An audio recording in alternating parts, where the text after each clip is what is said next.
Well, good morning. We're going to start in about 10 seconds, okay? So good morning, everyone. I'm Bobby Spiegel. I'm President and CEO for the Corona Chamber, and I'm very excited that all of you are here today, and many people are going to be on Facebook as well. We're here for the October Coffee with the Entrepreneur event, featuring our guest speaker, Mr. Chad Willardson.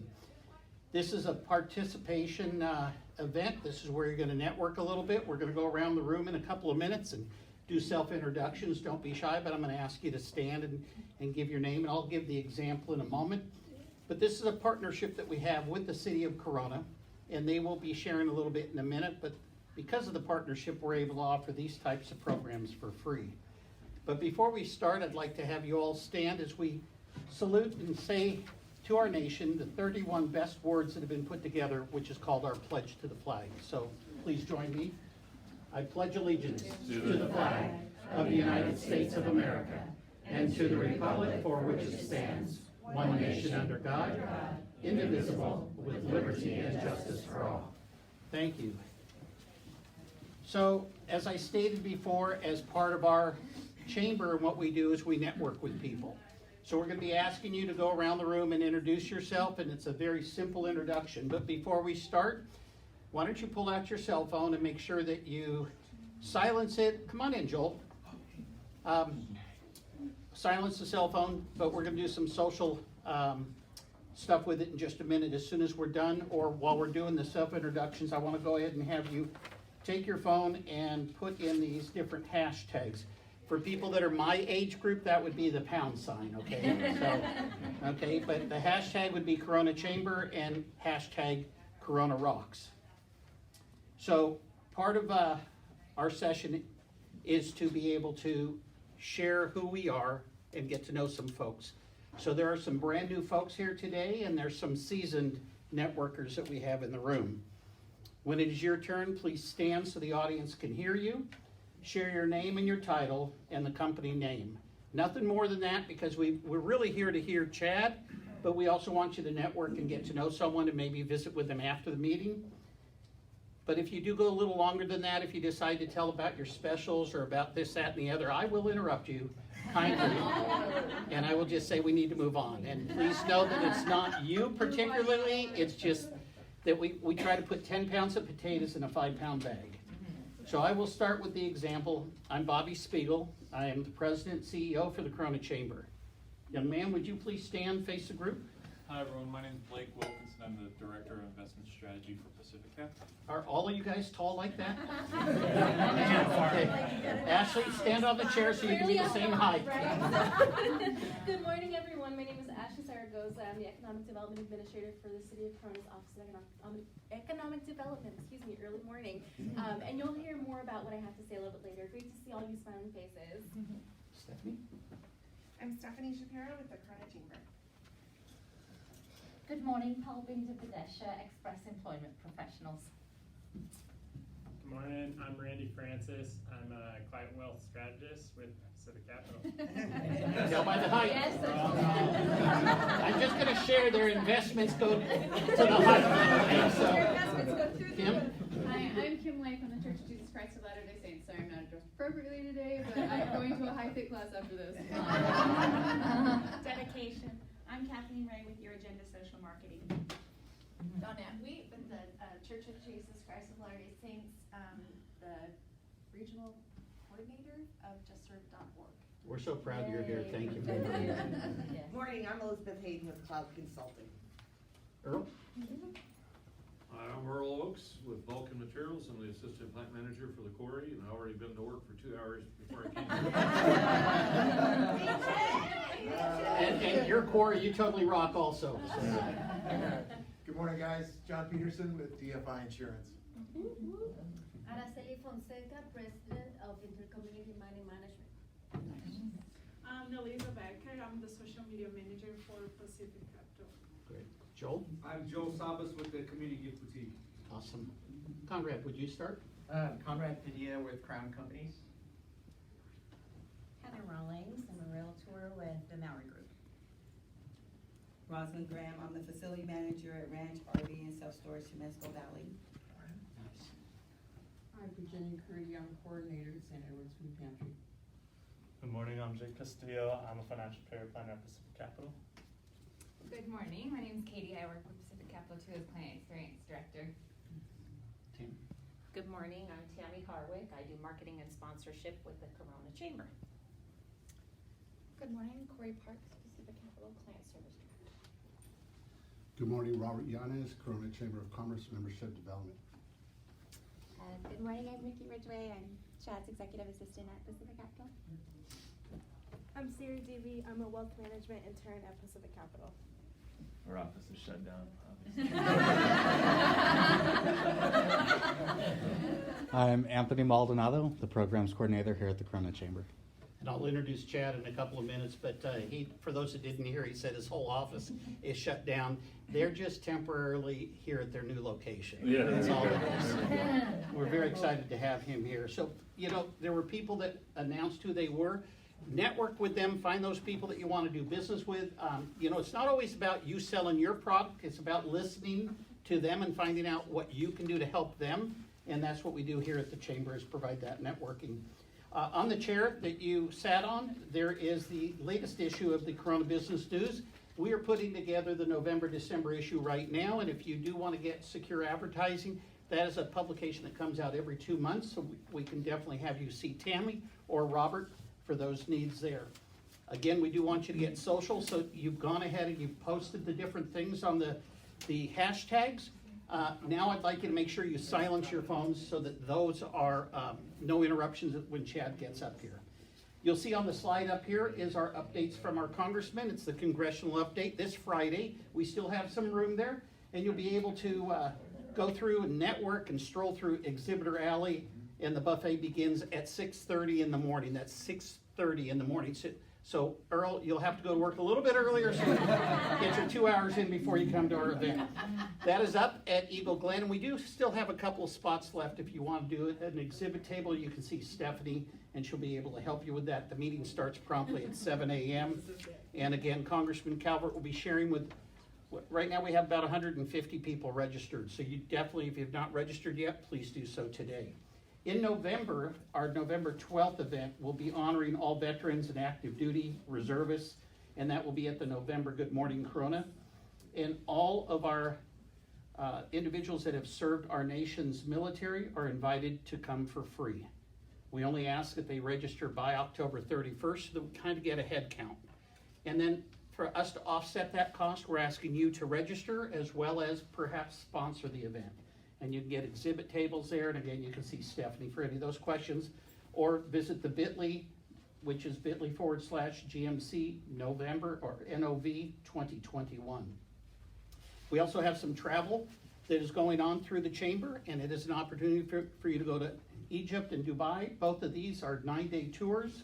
They'll be held in February and May this next year, and Desiree Ramirez will be able to answer any of those questions, and it's pretty exciting what's coming up. Marketing Corona through the Guide. That is our 2022 edition of Corona the Guide. It will be published this December, and we'll be offering businesses to market their company, share their story as we promote our beautiful town in a full glossy, color, printed, and online publication. We ask that you reserve your spot now because we are going to print shortly. The November Coffee with the Entrepreneur will be November 8th. And that will be right here. And our featured entrepreneur is Bill Steinkercher. He is the founder and co-owner of Stone Church Brewing, and he's also retired from the U.S. military. We're excited to have him as our featured entrepreneur, and you can register by the bit.ly/coffee November 8th or NOV 8. I did want to mention that at the beginning, we talked about our partnership with the City of Corona. It is my pleasure to introduce Ashley Zaragoza. She's with the city's economic development. She's the administrator for them, and she's here to share a few items. So please welcome Ashley. Give her a round of applause. Thank you so much, Bobby. So good morning, everyone. As previously stated, my name is Ashley Zaragoza, and I'm very excited to be here today. We're very excited about the partnership that we continue to have with the Corona Chamber of Commerce, bringing these opportunities for entrepreneurs, such as yourselves. And so today I really want to highlight some of the upcoming events that we have. So this week, we actually have the Manufacturing Assistance Program manufacturing event where we're working with actually CNUSD and having a youth conference featuring Fender. So we're really excited, and even though this is CNUSD focused, if you want to join in, visit our YouTube website or our City of Corona website. We're going to be streaming that live. We're bringing over 600 students for them to learn more about manufacturing and getting excited about the field. And of course, we have a huge entrepreneurship manufacturing base here in the City of Corona, so we're very excited about that. It's at 9 a.m. and ends at 10:30 a.m. In addition, we also have an upcoming SCORE series. So it's a 3-part series focused again on entrepreneurship, on how to grow your small business. So the first event is October 28th, but we welcome you to visit our website and learn more about all the different details, how to register, and get to know more. Or if you know a young entrepreneur or someone who's later who's looking into entering entrepreneurship, welcome you to share that link and inform them of these great opportunities. In addition, we also understand the importance of doing local government contracting. Of course, as a city entity, we want to make sure that you're getting the right opportunities in contracting with us and also at the state and federal level. So on November 4th, we're going to host the second part of the series and making sure you have all the information that you need in order to get those government contracts. Again, visit our website, teamcorona.com, in order to learn more about these services. Thank you so much. We're excited to hear about what Chad has to say, and thank you for your time this morning. Thank you. It's a great partnership that we have there, and I'm very, very pleased that they're here today. So I am ready now to start the 20-page introduction of Chad. But because this is the Coffee with the Entrepreneur, he gets to tell his story, so there's not a lot that I'm going to share about that part of it. But what I did want to share is that he is the founder and president of Pacific Capital. He was also elected as the city treasurer in 2016 and again in 2020, and he manages a $380 million investment portfolio for the taxpayers. Last week, the city boasted about a savings that exceeded $166 million. It was Chad's professional career, mirrored by his intellect and his willingness to serve our city, that led us to this amazing savings. We owe you a huge round of applause.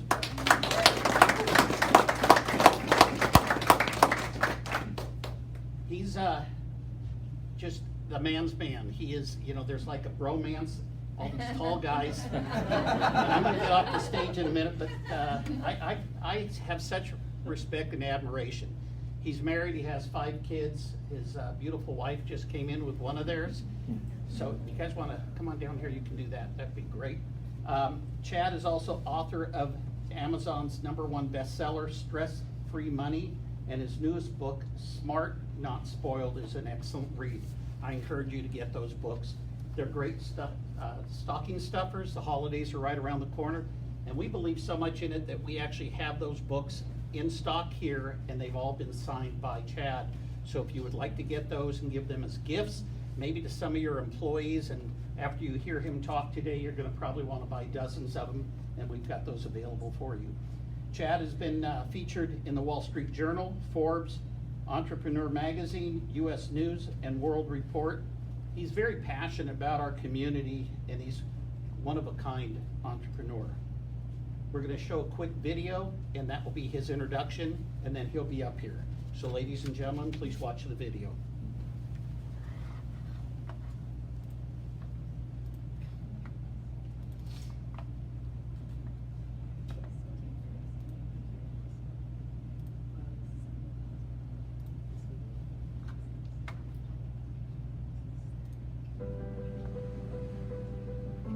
Most people don't really trust financial advisors, and I get it. It's confusing. There's a lot that goes into making decisions with money. It's a sensitive subject, but that's what we're here for. In 2011, that's when I decided to start Pacific Capital. I wanted to build a company that I would want to be a client of, that my friends and family would want to be clients of. Because really that's what it's all about, working with people you trust and you enjoy being with. My wife and I have 5 children. We come from a big family. Family is really important to us. And so in creating Pacific Capital, we wanted to have a place that felt like family. So I spent the first 9 years of my career at a very large bank and brokerage brokerage firm, and at some point I realized that these clients needed more personalized advice, and they needed an independent voice that would really put them first at all times. Service is very important to me. Since I was young, my parents have taught me to be involved in the community, to give service, to give back. I remember when I was 12 years old volunteering for the Special Olympics, and that was something that had a great impact on me. I did a 2-year volunteer service mission in Eastern Europe, where we spent time in orphanages. We did a lot of work with the community there. As the city treasurer, I'm responsible for managing the $260 million investment portfolio for our city. It's a way for me to give back. It's a way to use my professional talents to benefit the community. I really enjoy spending time with people and figuring out ways that I can help them and make a difference in their life.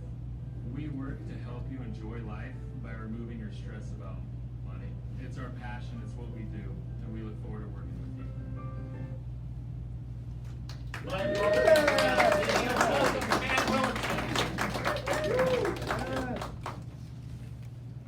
feel like that's enough intro right there. I don't know. So, thank you, Bobby, and thank you to the Chamber for asking me to come here and share a little bit of my entrepreneurial story. I decided to make it really simple, but I wanted to have some visuals, so I basically have just a bunch of pictures, and it's not really professional looking. I'm not a good PowerPoint maker, but I can tell stories, so I'm just gonna have a bunch of pictures and tell some stories. So, like Bobby said, family's always been very important to me. So these are my parents back in the day. My dad grew up in Long Beach, my mom grew up in La Habra. And I put emergency landing on here. I recently told this story to my team at a lunch, but so my parents were in college up at BYU in Utah. They were both from Orange County, but they went up there for school. And my dad was just about to graduate. He was graduating in April, and their first baby, me, was due at the end of February. And it was early January when my mom got extremely sick, super ill. And they basically went to the ER, and after a series of tests and just going through the diagnostic test at the hospital, the doctor said, "This is a big problem. Like you're in bad shape." And it got to the point where the doctor told my dad, either we're gonna have to do emergency surgery, and either your wife is gonna survive or your baby's gonna survive, but not both. And it was like, we have 2 options on these surgeries. What do you want to do? Like, imagine that as a first-time dad dealing with that decision. His dad, so my grandpa, he was actually an OB in Beverly Hills. So he delivered babies, but they were up in Utah. So my dad called his dad and said, "What do you think I should do? You know, this is pretty serious, and I'm like, I don't even know what to tell the doctor. I'm kind of," obviously he would pick his wife over the newborn baby, but he was like, what route should we go? And so my grandpa was like, "I think you should try this." And I don't know all the details of it, but he said, "I think if you do it this way, everything will turn out fine." So that's what they did. That's what they went with. And here I am. I was 5 pounds, 1 ounce. So I was just like a little premature, super early baby that was born. And the doctor, my dad said, held me like a little miniature basketball. And he looked at my hands and he said, "This kid's gonna be 6'5". And I'm exactly 6'5". My parents were like, "There's no chance this kid's gonna be 6'5". He's obviously like, he hasn't grown, he's small." But I think it was just because I had to get a jump start. I'm kind of impatient, so I was ready to get out and get started. This is the house I grew up in. It's a small, modest house in La Habra. I was there till kind of my middle elementary years, then we moved to Yorba Linda. I drank out of the hose in the backyard. Like, we had no phone, we didn't have cell phones, we didn't have video games really until I was like probably 13 or 14. It was a very diverse neighborhood, and lots of different people from different backgrounds, lower to middle income. I'd play basketball on the streets. till late at night. Pretty modest upbringing. I remember my parents shared a 10-year-old used car, and going out to eat was a huge deal. It was kind of funny because we would go to Bob's Big Boy, if you guys remember that restaurant. That was like a huge deal. But my dad was always like, don't get any sodas, you know, like he was super frugal. And it's kind of funny though, because I'm the oldest of 4, and I have 3 younger sisters. And by the time I was in college or out of college, my youngest sister was like stopping by Wood Ranch on the way home from school, and I was like, that's not how I grew up. It's a little different. By the time you get to the youngest kid, it's very different. Growing up, so the beach and sports, like those were my 2 things. You can see I was born, I had Air Jordans on in the womb. I wanted to play basketball, I wanted to be an NBA player, I wanted to go to UCLA. That was the only school I did not get accepted to. I applied to a bunch of colleges, but I was a big brother, very happy big brother. 3 little sisters. I've actually recruited 2 of them to Corona. So they both work and live in Corona close to us. So these are my parents on the left. Bobby said talk about people who have taught you, who are role models, and for sure my parents are that. Looks like Jennifer Anderson, but that's my mom. She graduated in business marketing. She's extremely savvy in business. She just knows the right answer at the right time always.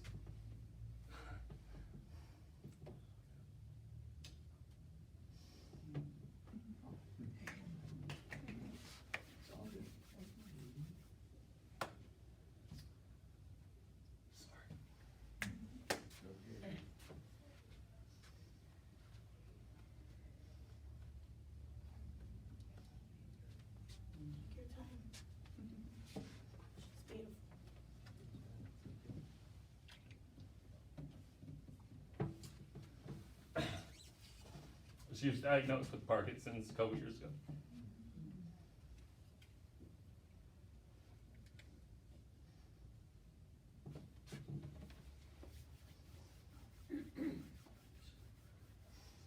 I gotta skip that slide.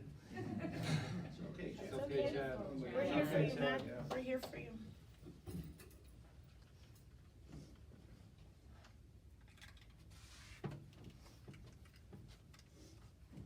She would definitely be here. They're out of town.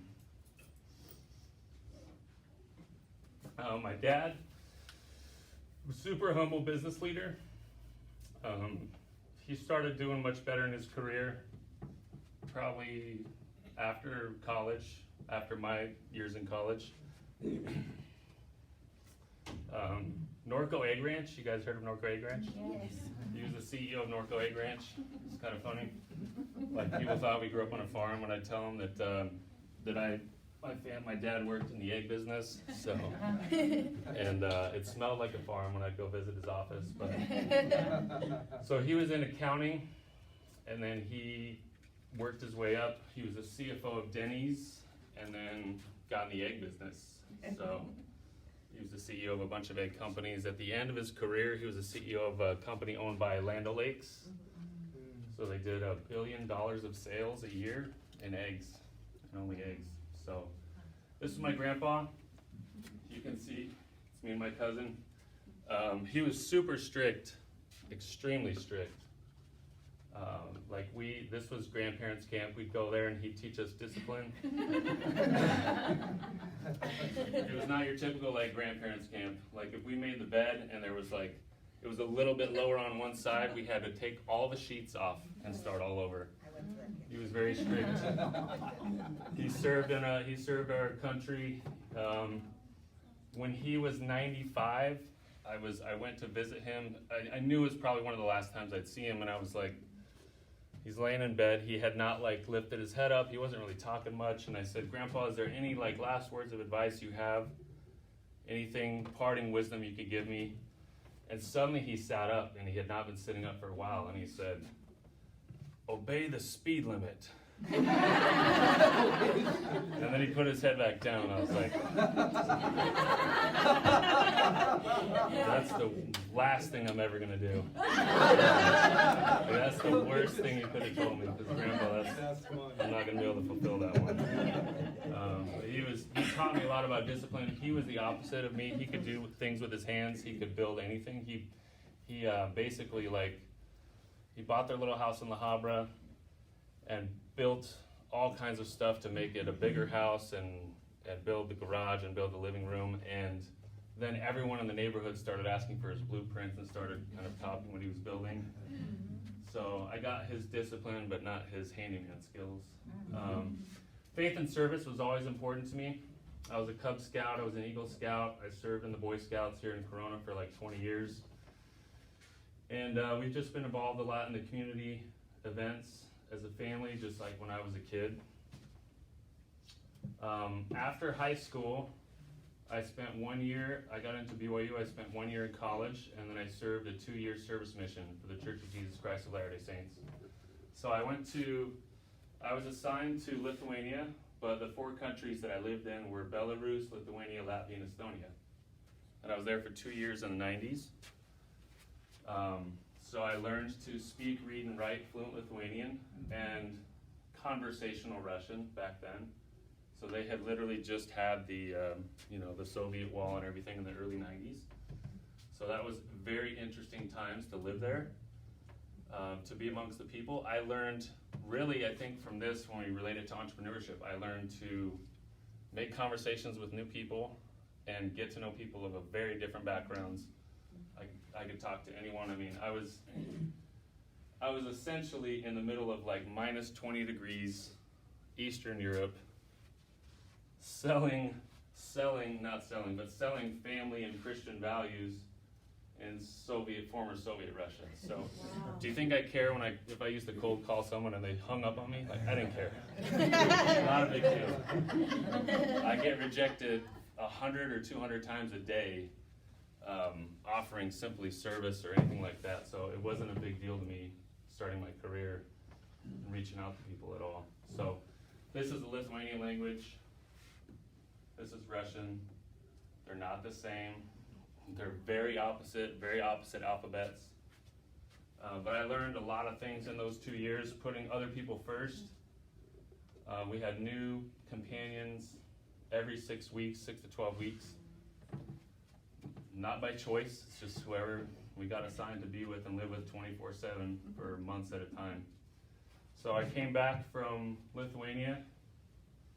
Lots of observations when I came back. Very different coming back to the US after 2 years. The internet happened when I was gone. I remember like coming home and having a Sprite, and I saw Sprite.com and I was like, what? Why would Sprite have a website? Like, I just didn't understand. But things changed. So I went to college. I graduated in economics. That is one of our like engagement photo shoot pictures. So we got engaged and married as college students. I was 22, Amber was 20. And you could see the motto of BYU is enter to learn, go forth to serve. That's definitely been a motto that I've taken with me in my career. Amber hates attention, so I had to make this slide. So we're celebrating our 20-year anniversary this year. I put this slide up there just because I think I know not everyone's married, but I will say this.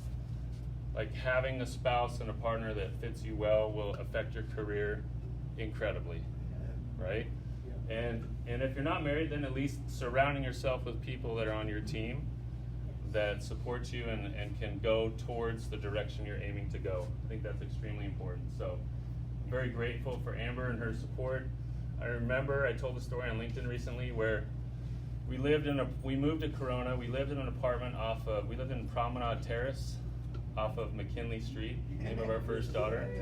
So we would stuff envelopes. I had no clients. I was making $38,000 a year, and I would handwrite on the outside of the envelope hundreds a night. Like, literally, I'd get home at 6 or 7, till 11 o'clock. We're stuffing envelopes for seminars and writing names on the outside. And I'm like, I hope I'm not doing this forever, because this is brutal. But she was there with me, helping me the whole time. So my career, like I said, was at Merrill Lynch Wealth Management. That's where I started. That was me cold calling right there. So at Merrill Lynch, I learned a lot about the investment markets. I learned about building a business. I learned about investing and trading stocks. I was there for almost 9 years. So I learned a great deal about it working for a big Wall Street bank. Good and bad. By the end, I was sick of it. I hated it. Like, tell the story of this, the Great Recession. You guys remember that? Yeah. So in my first book, Stress-Free Money, I start the book with the story of September 2008, when the market had been crashing and everything was going crazy.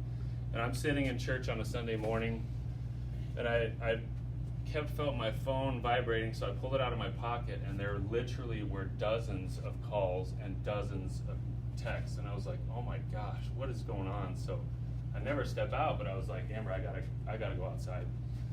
So I go outside, and my phone is just ringing. Different people. What is going on that all these people would be, involved or connected to?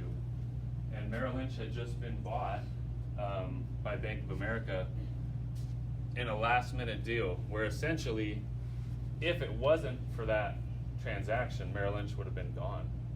Like a 100-year icon of Wall Street would have disappeared because of total financial recklessness, right?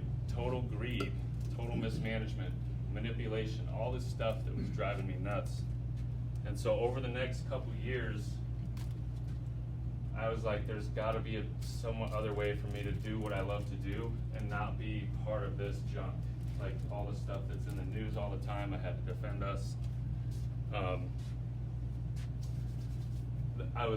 not very employable. I'm not a good employee because I say what I think. And there were times when like the regional management for Merrill Lynch would come in and kind of try to tell this story about how things are fine.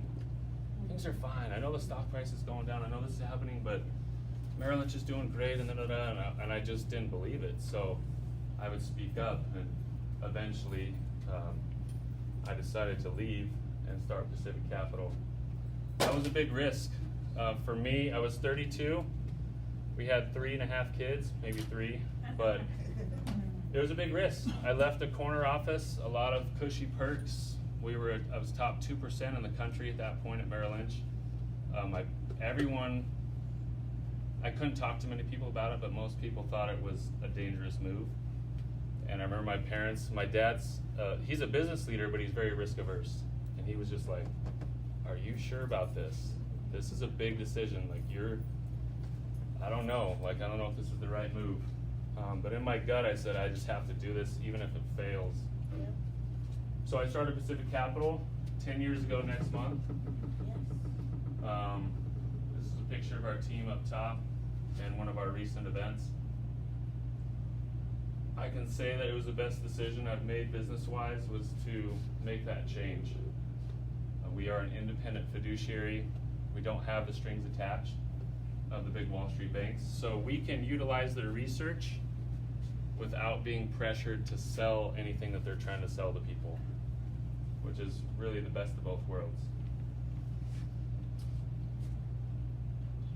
And I will say, any of you guys who have interacted with our team, we have an amazing team. So let's give my team a round of applause.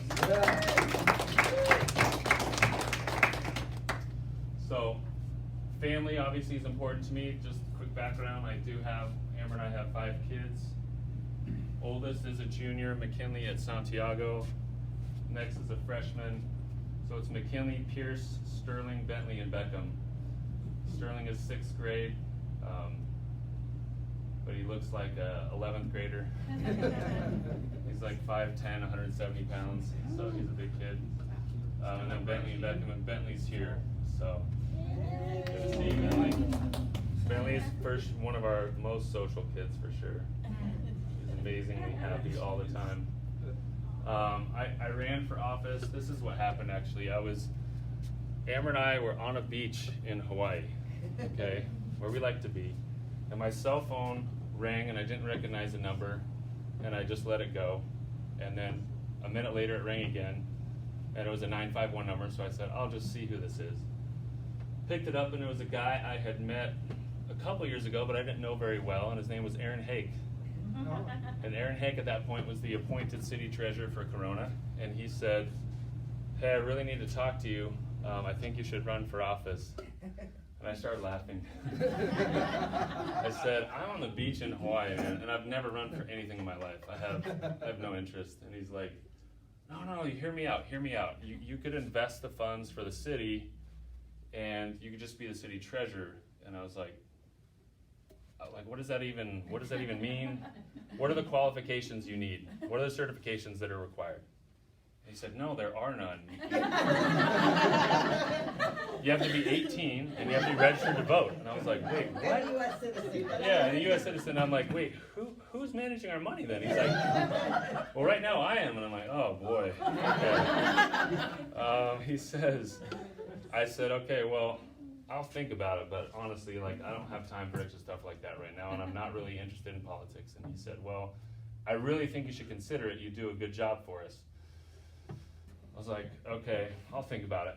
And then we got home about a week later, and I called him and I said, do I have to go to any meetings? And he said, well, not if you don't want to. And I said, okay, that passes. Do I have to get permission from anyone else to make the investment decisions? Like, do I have to have a committee, or can I just stay within the guidelines and do it myself? And he said, no, you can do it yourself. Wow. It's like, okay, well, let's see. I guess I didn't run for anything in high school or anything, so I'd never run even a little ASB election. So I didn't think it would be like that big of a deal. People are passionate. So there are people like ripping down signs and saying all kinds of crazy stuff online, and the only gentleman in the race was Stephanie's dad, that was Saul. So the other guys not so much. Hopefully they're not watching on Facebook. I doubt they are. But it was kind of crazy, but I was fortunate to win that election. And then I spent a lot of money on it because I had a lot of people tell me that I wasn't going to win, and so then I got my competitive juices flowing, and I was like, okay, I'm going to put a little focus on this and make sure I win by a lot, because I was kind of doubted a little bit, and I felt like a lot of people were patting me on the head like, oh, you're young and you're not really in the inner circle, and just like take your time and get to know some people. And I was like, wait a second, like, I don't trust anyone to manage the investments more than myself, so I'm going to win this. So the second election, no one else ran, so I didn't spend any money. So technically, you average it out and make up for it. But I'm grateful to be serving the city. We've done a lot of good things. If I look back to my first campaign videos, we had $230 million in the portfolio. It's $380 million now. Big deal. Yeah, big deal. We, as a team, and I'll give Jacob Ellis obviously a lot of credit, our current city manager, but we did the pension obligation bonds and saved the city $166 million. We've been talking about that for years. To be totally open about it, like Daryl and I talked about that a long time ago. Carrie Eden talked about it. We just weren't in a financial position back then to do it for the city. So we got everything in order in the last few years and really made it happen this year. We just basically changed after 3 years the city employee retirement plan. Found a way to save the employees 82% in costs per year. So we cut the cost big time and improved the service. So I wrote a couple books. One was last year, one was this year. Stress-Free Money is a book that talks about the main obstacles to financial freedom. Anyone can read that. It's not for a specific demographic or age or wealth status. It's really for everyone. Smart Not Spoiled. I wrote this book because I feel like financial literacy is not taught in schools. And I wanted to give like a simple guide to families that have kids or grandkids, young people that could really benefit from learning about just the basic foundational financial principles to be successful once they graduate high school. I think that's extremely important. Both books hit some great Amazon bestseller lists, which I'm really proud of, so thank you guys for the support. Bobby bought 500 of these, so I hope the publisher gave him our cost, but I hope some people buy some from him, so he's not stuck with all those. I think this is the last slide, but entrepreneurship. So we started, a couple friends and I started the Draft Sports Complex in Corona. The reason we started that is because our kids all play sports, and we were driving an hour and a half away, and we were playing teams that were also local teams, like every Saturday. And it was so frustrating. We'd drive in traffic and we'd sit at some other gym, and it was like, we need one of these places here. So it took a lot of work, but we got, it's a 72,000 square foot building. It's kitty corner from Farmer Boys. If you guys know where that is, off Magnolia and 6, it's close to here. Yep. And we started 3 club programs for youth sports: volleyball, basketball, and cheerleading. Obviously Pacific Capital. My First Sale, if you go to myfirstsale.com, this is a really cool website that teaches kids about entrepreneurship. They can do business fairs virtually. We have some kids on the platform that make a few $100s a month, and they're like 8 to 10 years old, doing something they're excited about. That's really cool. This, I hope you see a lot of this next year. I think it's gonna be the biggest thing I've ever been a part of. It's called Gravy Stack. It's a financial banking app for kids. It's coming out next year in the spring. By January, some people, investors, and our founders will have probably invested $50 million in it. Wow. It's a big deal. I think it's going to be a really, really big deal. It will replace, for kids, Venmo, PayPal. It will be how people pay kids, how kids exchange money. It'll teach financial literacy. We have like 20 coders working on just all the technology and the back end stuff right now. So I think it's going to be a really big deal. The Draft Sports Complex, I'll share an entrepreneurship story for that. So we host tournaments and practices for sports teams. And we really got it ramped up, and we got scheduled out for a full year. And the tournaments on the weekends, that's when we make a lot of money. And then COVID happens. No in-person events, no gathering, nothing over 10 people. And we have this massive facility that we finally put all this money into to host all this stuff. And everything is now canceled for like the next 6 to 8 months. And like after a couple months, and we're trying to figure out what we're gonna do, it was like, we're either gonna lose this business completely, and it's a shame because we just got it going and kids loved coming there and playing sports, or we just have to innovate and figure out something different. So we tried everything. It was like we were trying Zoom workouts and all these other things, but it just wasn't working. It wasn't making any money. It just, we were in trouble because this is an expensive building. And we decided to we found a way to create a tutoring center for the children of essential workers. So we totally pivoted and said, because there was like a loophole where you could host in-person school for children of essential workers, and we hired tutors, and we said, everyone bring your own devices, and we got tables and chairs and filled a lot of the gym with kids who needed somewhere to go to have school during the day while their parents were hospital workers or whatever else. And it saved our business. Pretty cool. Wow.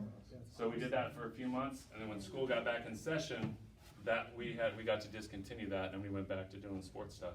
So kind of a cool entrepreneurship story that I consider to be a big win, because I just remember the calls and it was like, man, what are we gonna do? We put in so much time and effort and money, and it's gonna be gone if we have to stay shut down. So that's all I've got. That's awesome.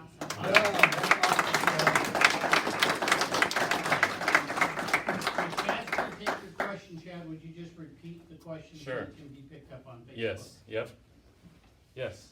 What kind of roadblocks did you face when building either of your businesses, and how did you get over them? What kind of roadblocks did I face, and how did I get over them? Pacific Capital, the biggest roadblocks in the beginning were credibility. I think people had that thought of like, at least I did, it was like, how do I go to a wealthy entrepreneur investor and say, you should trust us when I don't have this big name of Merrill Lynch behind me in the business cards and the commercials. To me, that was like a big roadblock of credibility. And I think once I was able to explain it to clients, saying, actually, this is an advantage where we're separate from the financial firm that holds your money. And that's an advantage to you because there's a distance and there's no conflicts of interest. So we work at Pacific Capital as an advisory team, as a fiduciary for you, but your money is over there at Charles Schwab. And I said, actually, that's much better. When you are investing with someone and they work for the company that sends you the statements, it's kind of cloudier waters. And so just being able to explain the role of a fiduciary versus a big investment Wall Street bank was a big difference. So that helped with a lot of credibility. Good question. Yes? Conrad Padilla. This is, first of all, great story. I love your story. My background's Wall Street too. So oh, there you go. Stanley for 14 years. Oh, no way. But my question though is, we're obviously in a possible inflationary environment right now. What are we doing to limit our exposure as far as the city with respect to the bond market? It's a good question. Sheesh. So the question, I'll repeat it. Yeah, he said, in an inflationary environment, what are we doing to limit our exposure as a city in the investment portfolio in the bond market? So for those of you who don't know, this is like it's a teeter-totter with bond investments. And when interest rates go up, bond values go down.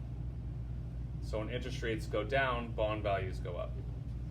So for 30 to 40 years, we've had interest rates on the decline, which is good for borrowers. It's not good for savers who are living on fixed income and things like that.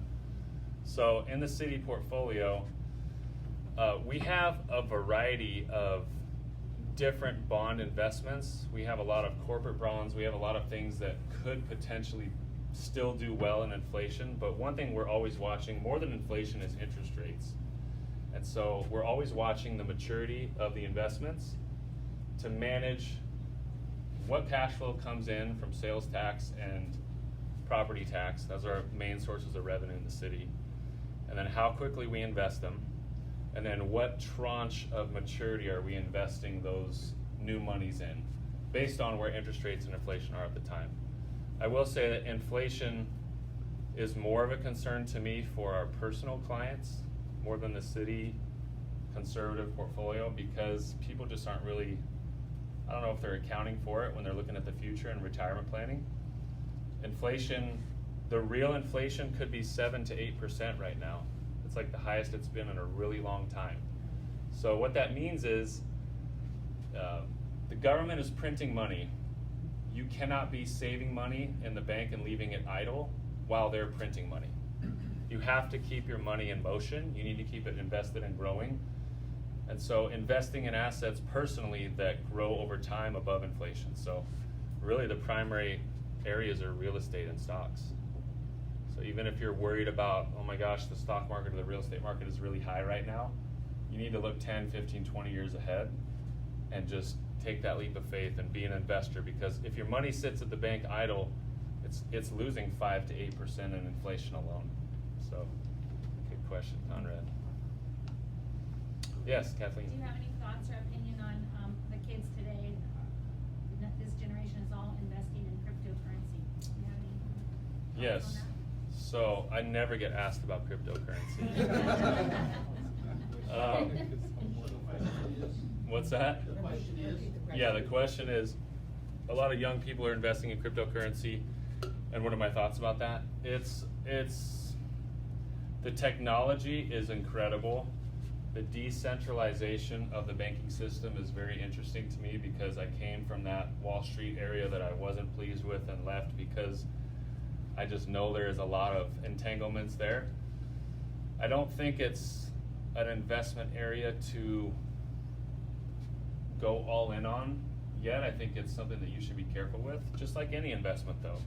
You shouldn't be investing a huge portion of your nest egg in one area just because it's exciting. I think you should go in, understand what you're investing in. Most of the time people invest because they're excited about something or they heard about it from a friend, and so, or someone else made lots of money on it, so it's like, well, shoot, I should put money in that because I'll make lots of money on it. But it might have already happened. You might have missed that train. It's okay, there's other trains.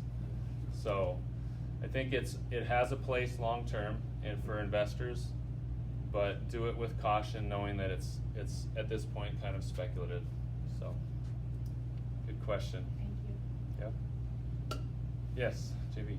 Yeah, just a quick comment, not a question, but little testimony for Chad and Pacific Capital. I've had an opportunity to work with you guys this year.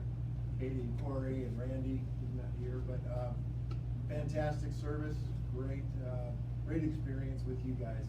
It's not just about investing, but they've helped Debbie and I get on a financial plan. I get friendly reminders and texts that, hey, you've got this task to do, and I appreciate that because you care about our whole financial plan, just not the investments. So thank you. Thank you. Thank you. That was a big testimony to get in there about the great team and all the things we do for you. Yes, Virginia. I'm Virginia. I have a comment. Yes. Thank your father, please, for all the donations of eggs he makes for Eric. I will. Yeah, thank you. I forgot about that. In fact, when I first, it's funny because I got the job at Merrill Lynch, and it was 2003, early 2003. We graduated college. We had been married a couple years, and we came down here. And when I grew up in Yorba Linda in my high school years, everything east of us was just like orange trees and lemon groves. And I was like, I don't know where we could live. Yorba Linda is too expensive. And my dad was like, you've got to check out Corona. I think it's like the next spot where there's going to be a lot of growth. And he had been, I know they had been donating eggs to a lot of different events and pantries and stuff here. So I will, thank you. Yes? So with hindsight being 2020, is there anything that you would have done differently in building your businesses now? Question is, if hindsight was 2020, what would I do differently in building businesses, if any? I would have invested in Tesla instead of buying a Tesla in early 2013. All kidding aside, I bought a Tesla when it was brand new, like no one knew what it was. Yeah. And had I just invested that same amount in Tesla, it would be $18 million. Wow. And I sold my first Tesla for like 30 grand, so not everything I touch is gold. But the Tesla saved your wife's life. Yes, it did. Yes, it did. Good call. Good call. I would say, what would I do differently? I would, I think I would be even slower and more careful to hire. I think that phrase of like, be slow to hire, quick to fire is a good strategy for business owners. Not every hire I've made has worked out how I hoped. My team today is amazing. Like I hope that this team stays with me forever because I've learned from those mistakes and just made better decisions. So I was gonna say, do you have, I'm Marissa with Love Foundation. I was gonna say, do you have any, for the underprivileged kids that wanna play sports and stuff and their parents can't afford it, do you have any kind of a program for those kids? it's a good question. I do not. Yeah, oh, sorry, I gotta repeat the question. Do we have any, you're talking about for the sports complex? Yes. So for the Draft Sports Complex, do we have any programs for underprivileged kids? Our gym is full of kids from all backgrounds, from all different demographics.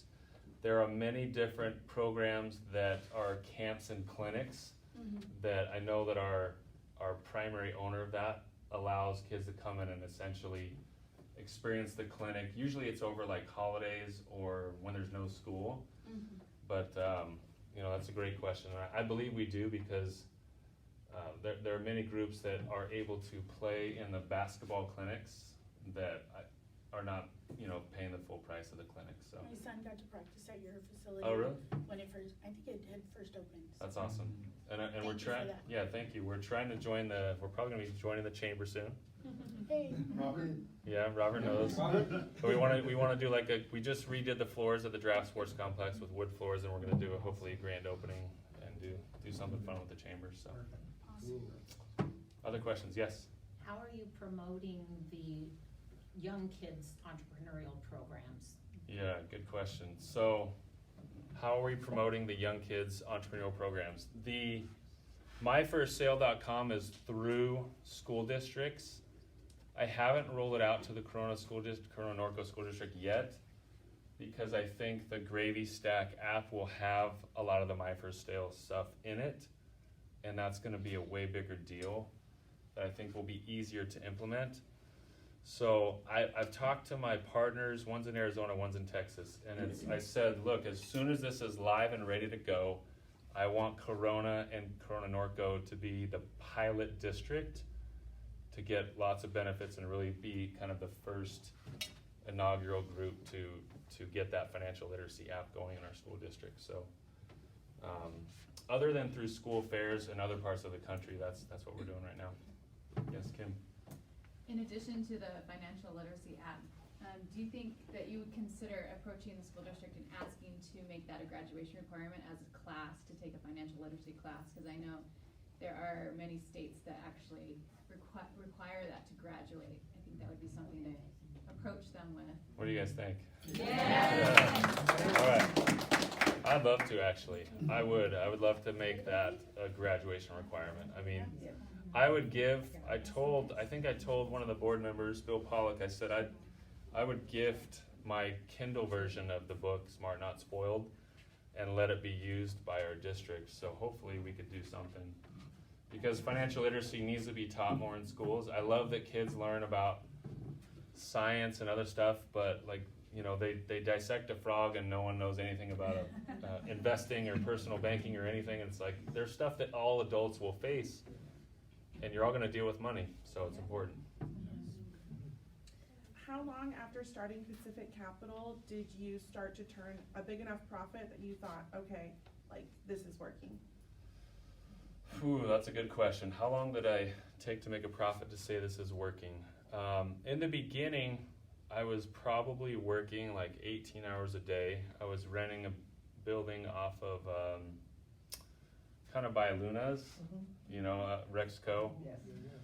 And we had payroll, we had equipment, we had an office, and no clients in the beginning. So it was a lot of work in the beginning. I would say it took, probably, it was less than a year. It was less than a year where I said, okay, this is gonna work, we can make it work. I had a huge pay cut for sure for a few years. But we have grown Pacific Capital to be multiple times over of what I was managing and working with at Merrill Lynch. So it's been a good move. We go out to eat more than Bob's Big Boy sometimes. So. I wasn't allowed to order soft drinks either. Yes, good. More than one person. Yeah. You don't need that sugar. True. Yes. What would you say your youngest entrepreneurial is? What do you mean? Oh, on the My First Sale, the youngest entrepreneur? I think we have kids that are 6 to 8 years old. That's awesome. That have learned. So through the Gravy Stack app, I'll pull that back. So through the Gravy Stack app, there are gonna be some it's really exciting. There are going to be challenges for kids. So they can do things that'll promote financial literacy, almost like achievements, but we're gamifying it like a video game. So there's gonna be levels and they're gonna earn coins. They're going to have achievements. Parents or mentors to kids can issue a challenge and say hey, if you read this article on entrepreneurship, I'm gonna give you $5. And you can send it in the app to the kid and get them motivated, because they're gonna set goals. They're gonna say, I wanna buy an electric scooter and it costs this much. And they can see all the things they have to do to earn that. And the people in their inner circle are the ones who are gonna help sponsor and promote. And we're gonna have schools, and we actually have talked to some big groups for endowments for underprivileged communities to give them access and have grants and scholarships that will pre-fund their accounts so they can learn financial literacy and get actually paid for that and get experience.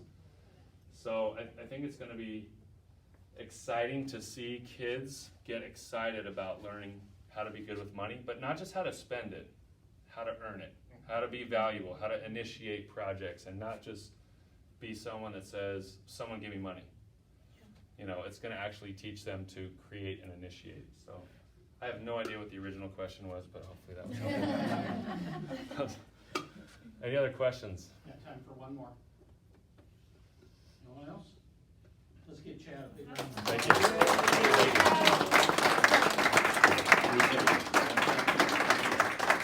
Well, that was pretty awesome. I got a lot of takeaways from it, and I'm glad it's on Facebook, so you can replay it and, you know, rethink about all the different things. I know growing up, we used to joke about it when we got our checkbook, and we always thought we had money because the bank gave us all these blank checks. So financial literacy is really, really important. Thanks for what you're doing and what you're gonna do in the future for all of our kids and grandkids, and it's pretty exciting. So, you know, I just want to thank you again for being here today. We have some time after this for you to network a little bit, get to know some people, come up and visit with Chad. He will sign some books if you would like to get any. We've got them for sale outside, and we'd love to have you plug back into as many things as possible. Just want to give the last reminder for November 8th is our next Coffee with the Entrepreneur. If you don't know Bill Steinkercher, he is the owner, co-owner of Stone Church Brewery, and he was the founder of that. But he's also a retired military. And ironically, November 8th is right before Veterans Day. So we do want to say thank you to all the veterans, and please come on back. On behalf of the Chamber, Chad, thank you. Most importantly to Amber, thank you. Thank you for supporting him and your beautiful family and your daughter. I just absolutely love her. She came and helped us pull out flags. It's time to take down the flags from 9/11. I love what they do, and how they get their kids involved in the community and do so many great things. And especially I want to thank Ashley and the City of Corona for the partnership that we have. If it wasn't for that partnership, programs like this would not be the same. So Ashley, thank you. Please pass it on to Jessica and the team. On behalf of the Corona Chamber of Commerce, we thank you so much for being here today. We are now wrapped up. Mic drop. Thank you.